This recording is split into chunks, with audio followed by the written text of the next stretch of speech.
Hello! I'm so excited to do a marketing marathon. I have almost 20 years of marketing experience and I love marketing. So we're going to do a multi-video series on this because #children, it's a lot of information and there are a lot of questions that we have from so many amazing humans. So I've got my laptop propped up, ready to go. I've actually not read the questions because I wanted them to be real and raw and authentic and not scripted or, like what I think people want me to answer. Like I just wanted to be on the fly and answer. And I've got almost 20 years. So it's I don't need to prepare. And I just wanted to just do something really raw and real. I also know so many people struggle with marketing and it's something I love. It is something that is really hard for me to turn off. Even outside of my business, I'm watching all the promotions with Wicked and I'm bravo, bravo, how they've done everything with Wicked, all the brand deals, all the brand partnerships. We talked about how important brand partnerships are. That's one of my top revenue streams that I am predicting for 2025 to be a big deal, and you get to get your slice of the pie. So if you have not watched that training, that free training, make sure you watch that. Because brand partnerships are very, very important and brands want to do partnerships. Hello, Wicked, right? And Wicked is only part one, which I think is so smart. And they have so much that they're doing around the movie that is taking the entertainment industry to a whole nother level. It's genius. It's so genius. So with that being said, enough about Wicked and let's get to your burning marketing questions. I looked at our list. We have almost 150 questions. So obviously I'm not going to do them all in one video. So we're going to see how many we can get done in this video. And then you can always come back for more in the other videos. So, and if you have a question that is not asked, then feel free to send me a DM and ask your question.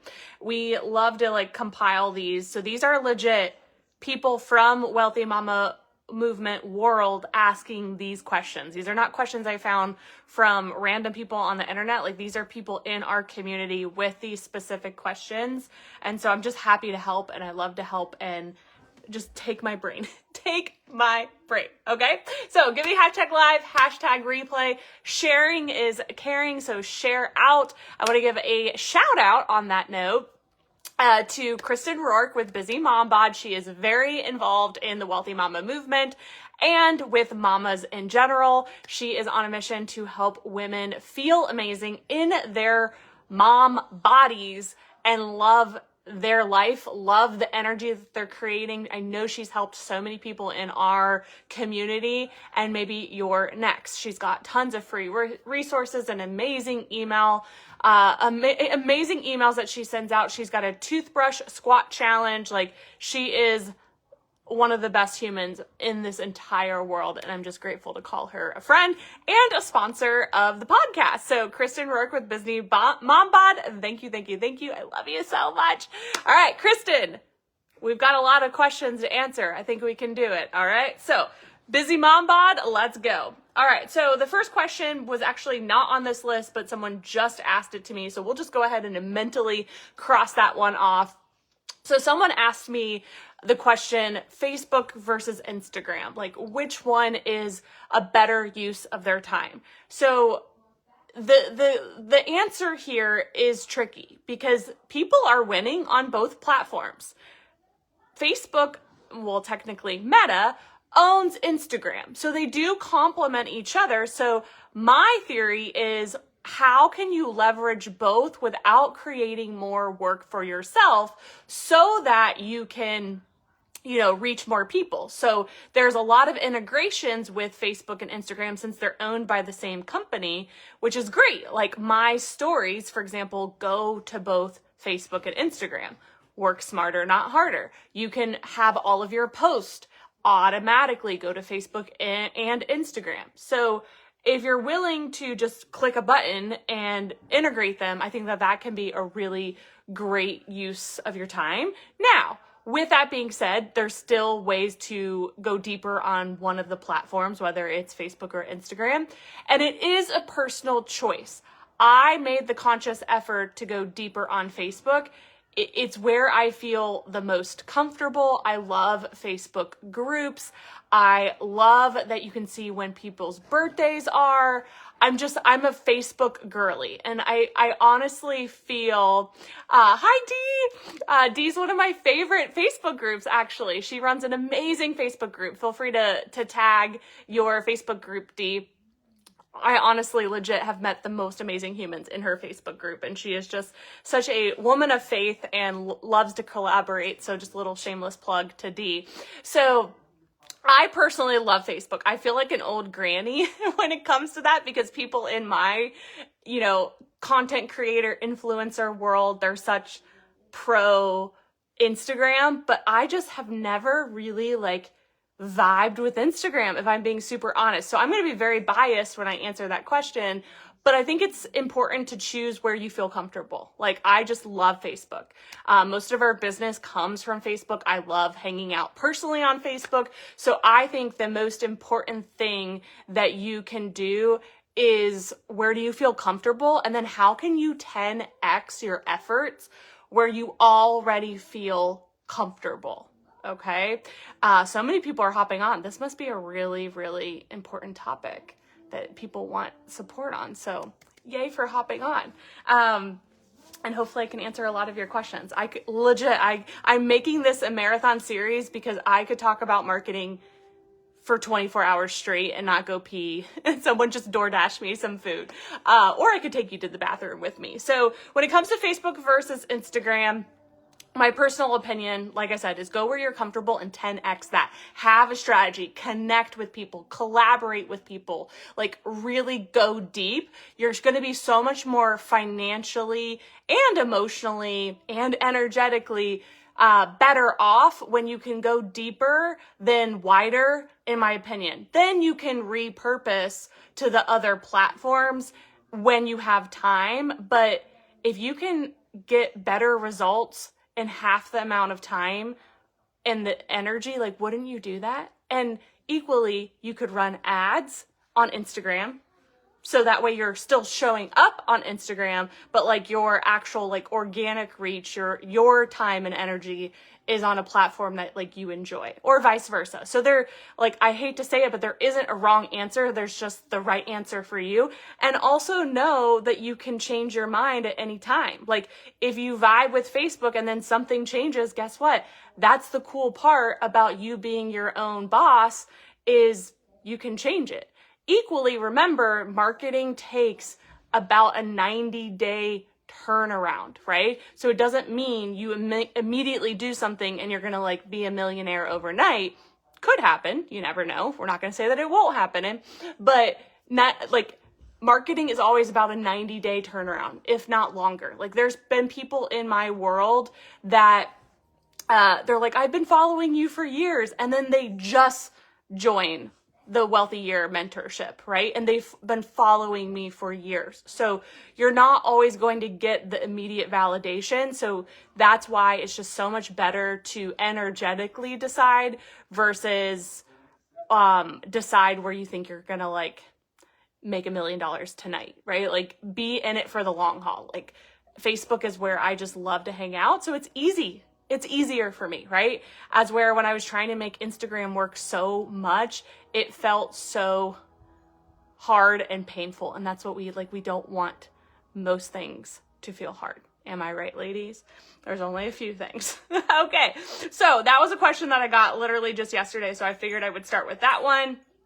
Okay. So now let's go into the list of questions. I'm going to highlight them in yellow once I answer them, so that way I don't forget. That's just more of a mental note that I'm saying. Okay, so first question. How often did you post when you started out, and what percentage was static versus video? So when I first started off as a entrepreneur, there was not Facebook.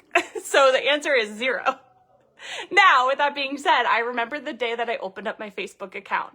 I also remember the day, because I opened up a Facebook account before I had a business, obviously. And then I remember the day that I opened up my Facebook account for the nonprofit organization that I started. That was like my first taste of, being I like to call a social entrepreneur. Like I'm like wanting to create impact. And so I remember that day so clearly. And I was like, I also remember like as our numbers started climbing, I was like, if every person would give $1, right? Because I think we had like 1,000 people following us.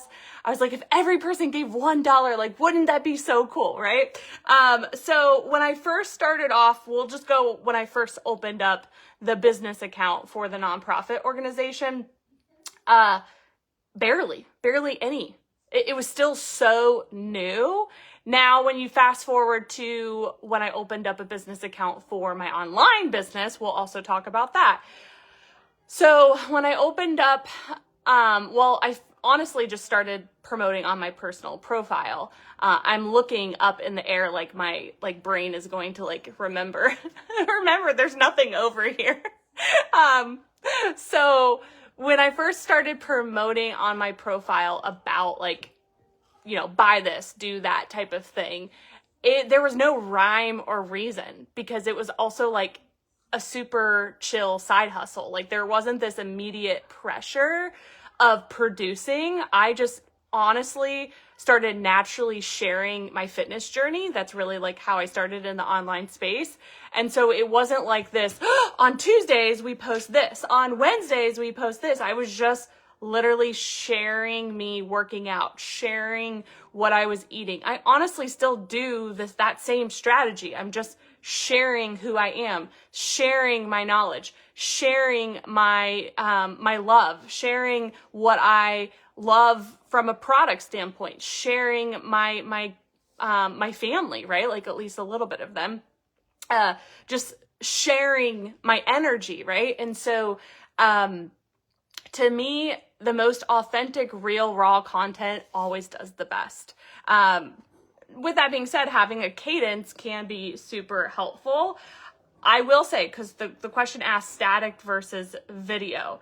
What would you, and all of these questions I know are so good, even though I didn't look at them, like the team told me they're so good. They're so specific too, which I love. Like these are not just like surface level questions. What would you recommend now versus then? Video. So that is the thing throughout my whole career, nonprofit to online business. I have done news interviews. I've done Facebook Lives, recorded videos, reels, stories, any type of video content now and all the way till right now, no matter what type it is, short or long, medium, whatever it may be, edited, live, it doesn't matter. Video. If you're a product-based business, video. If you're a coach or a mentor, absolutely video. If you are a digital creator, content creator, video, right? Like every type of business, the interactiveness of video, like it's TV, right? When you really think about it, like there used to be channel after channel that you could go through, right? They still have it, but it's so different now. They're streaming, right? And so social media is like everyone's new streaming. It's their new TV. They're looking to laugh. They're looking to learn. They're looking to connect. And so I believe video is the fastest way to go from somebody being totally unaware of who you are to opening up their wallet and be like, I want to be a part of what you're doing, or I want to learn from you, or I want to buy that product. Video, it just feels so immersive. It feels like you're sitting, like I'm literally sitting in a chair, right? Talking to you, looking into the camera. You probably feel like we're just having a girl conversation about marketing and we're just sitting, chit-chatting, right? Can you imagine if I would type up all these questions and answer them? Like there's a small percentage of people that would love that type of content, like a very, very small percentage. People love to be, I mean this in the best way possible, they love to be spoon-fed, right? Where you can just sit or walk on the treadmill or drive and listen to me. It's less effort, right? If someone's demoing a product, you can actually like see it in real time as if you're right across from them. So hands down, video, video, video, like all day, every day. I don't think that will ever change. Now, does static posts have a time and place? Yes, because not everyone's going to take the time, especially if they're new to your world, to spend 5, 10, 20, minutes or an hour. So static posts still are very, very important. I think having a good blend of both is the secret sauce, to be honest. Like I love to do, a rotation. I'm not to the point where I'm like, okay, I did a static post, now I've got to do a video. I don't do that, but I am conscious of making sure I have a good variety and I'm using all the tools of the social media platform because social media platforms want you to use all of their tools. And when you're utilizing all the different types of tools, that platform goes, wow, they're really serious about what they're doing. People are watching, people are paying attention. They're going to favor your content more the more you show up, right? The more you use all the tools of the platform, right? Like to be the best, you've got to do your best and really utilize the resources that you have available, especially on social media platforms. Okay. So to me, it's just more of an energy thing. It's a vibe thing. And that's what I did at the beginning. And that's still what I do. I make sure that we always have content in the pipeline, but the most real, raw, authentic, unfiltered, from the heart content, it never goes out of style and it never will. And when you pair that with a video, it's like the best. It's the best. And everyone has it within themselves and you get to put your spin on it and your flavor on it. Like some of my old content when I was working out, like it's so cringy, but it worked. Like, and I had the most small following ever and I made sales, but it was so quirky. It was so silly. It was so awkward. Like I remember there was one workout that I did that I stopped working out and I did like the hitch, like Q-tip thing.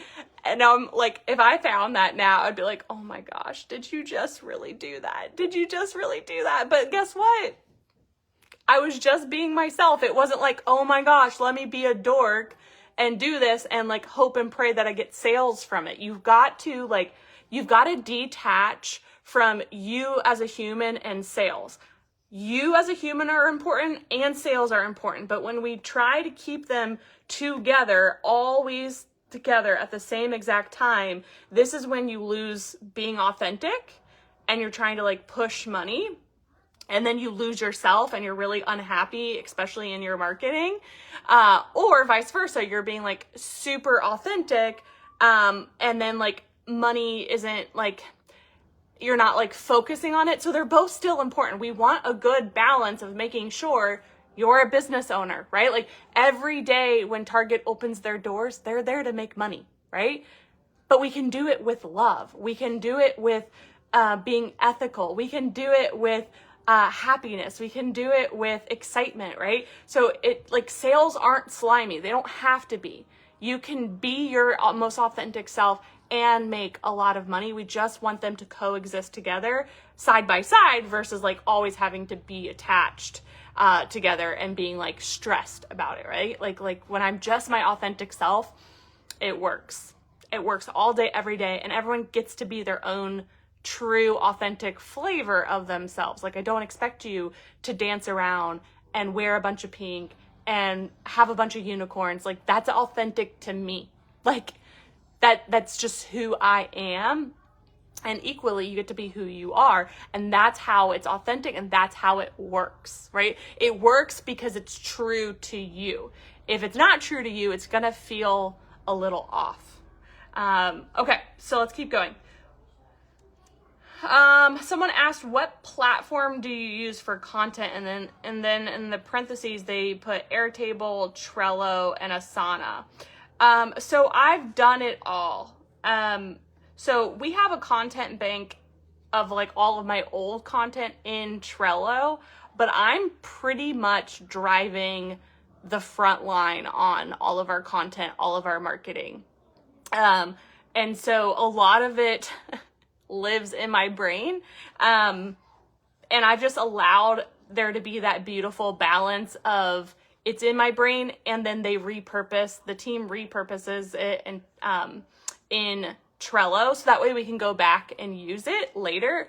But since it's so authentic to me, it's got to start here and here, like the head and the heart. And then once I post it, then they can pull it. So most of what you see, I would say 99.9% of what you see, at least on Facebook, because Facebook's where everything starts, is from me. It's either scheduled or posted immediately. And I do all of my own scheduling, most of it.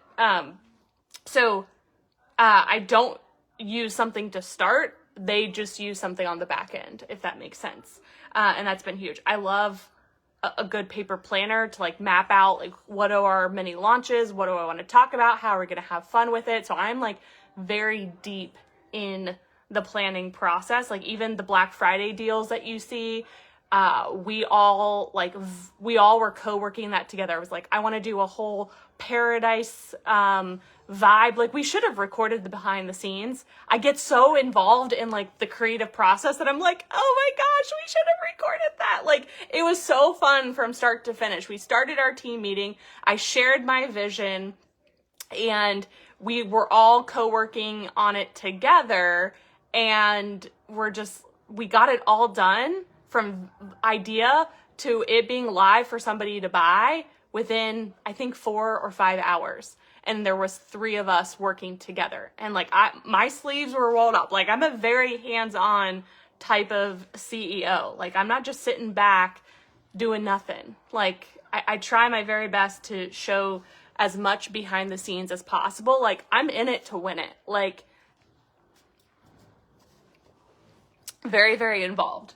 And I want to be. My business adds so much fulfillment to my life.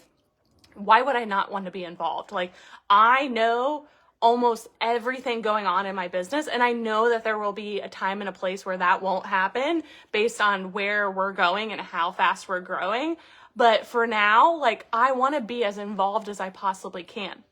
And I know when to ask for help, and I know what I'm good at, and the more I double down on what I'm good at, the better. Okay, so next one. Do you have a plan in terms of Monday you post? Okay, I kind of already talked about this.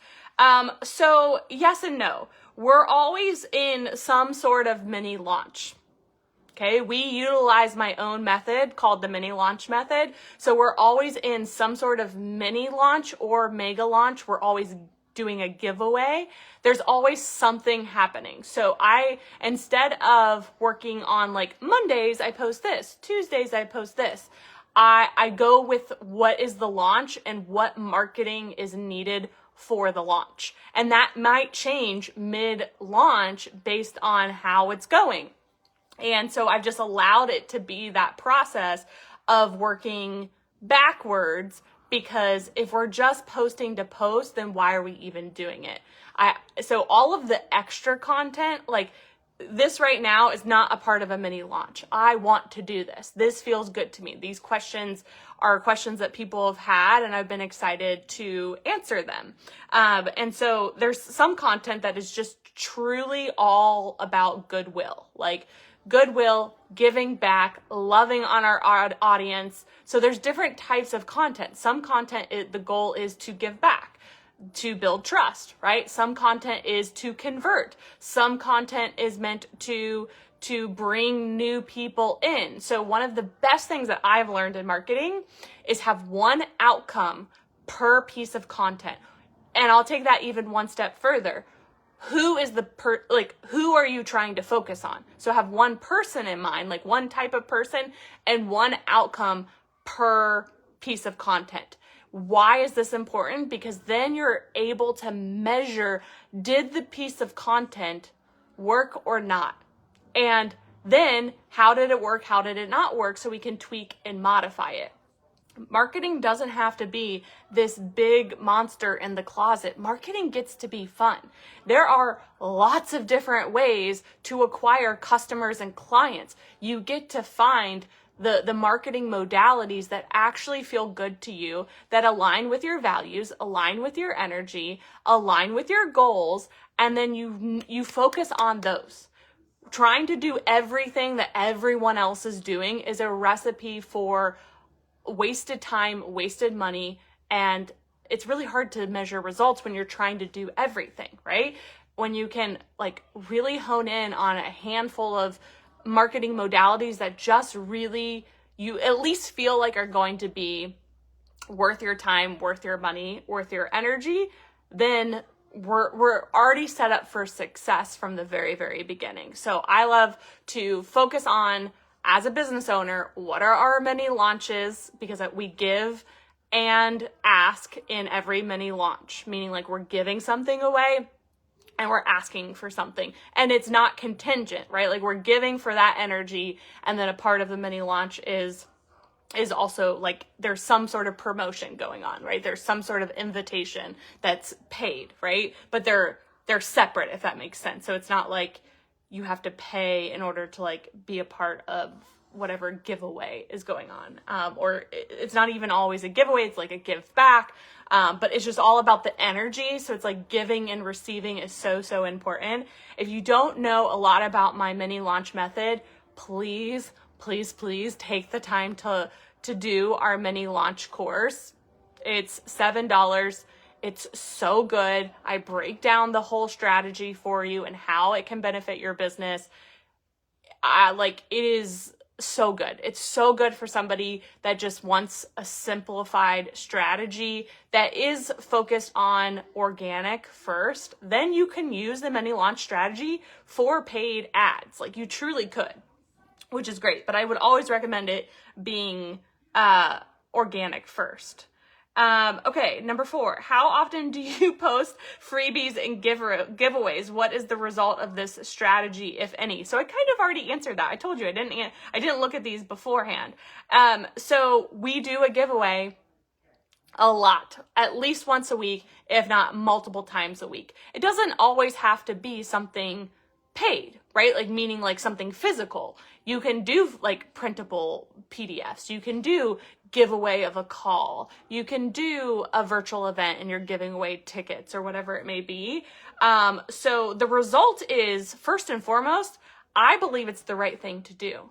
Not only are you earning trust with your audience if there's a giveaway that's attached to like business, I equally think it's just important to give back. Like one of my top values is sharing the wealth. Like our audience helps us build. They're constantly tagging other people. They're constantly sharing our content. They're reaching out with feedback and ideas. Like this is truly a community. And I believe those are the best types of businesses. And so freebies and giveaways, I think whatever feels good to you, you should do. Like the giving and the receiving energy has to be balanced. If you have never felt what it feels like to make $10,000 a month, go give it away. It doesn't have to be you write a check, but go give $10,000 worth of knowledge away. Go give $10,000 worth of calls away. Go give $10,000 worth of PDFs or a course that you would normally charge for. Even if those people that snag the giveaway don't turn into a customer, that's not the goal. The goal is for you to feel what it feels like to go give $10,000 worth, and then you're so much more energetically aligned with you receiving $10,000. And some people aren't for the energy woo-woo stuff, but what I always say to that is, have you tried it? Like, would you be mad if you went and gave away $10,000 worth of knowledge or your time or whatever it may be, and then 3 months later you made $100,000? Have you tried it? Like, can you show me the evidence that energy work does not work? Because quite literally, I did our strategies today behind the scenes to clear energy, and it worked. And even if it's not always the immediate validation, I know that it's always working.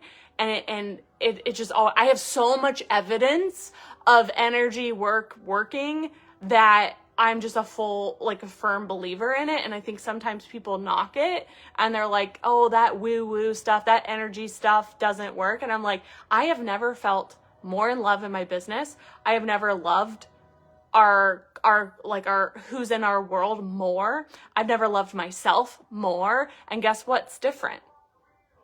The energy that I am putting out into the world, the energy of how I'm taking care of myself, the energy of my home. Like, it's huge. It's so huge. So I always love to say, like, I have an open mind. If you're going to knock energy work in business, like, prove to me that it doesn't work. Like, give me enough evidence for me to even consider that it doesn't work, because I do it with my clients all the time. I do it with myself all the time. I even do it with my kids. Like, energy is everything. Strategy is also important. It's 80% energy, 20% strategy. All day, every day. I think it's even higher than that, but that's like a good balance. 80% of what you're wanting to do, like a big goal, it's 80% energy, 20% strategy. All day, every day. Until further notice. Okay? All right, let's do one more for this part of the series. Do you think long form content performs better than short form? They perform, it depends. So what's your goal? If your goal is to make quick cash, then we won't focus on long form content yet.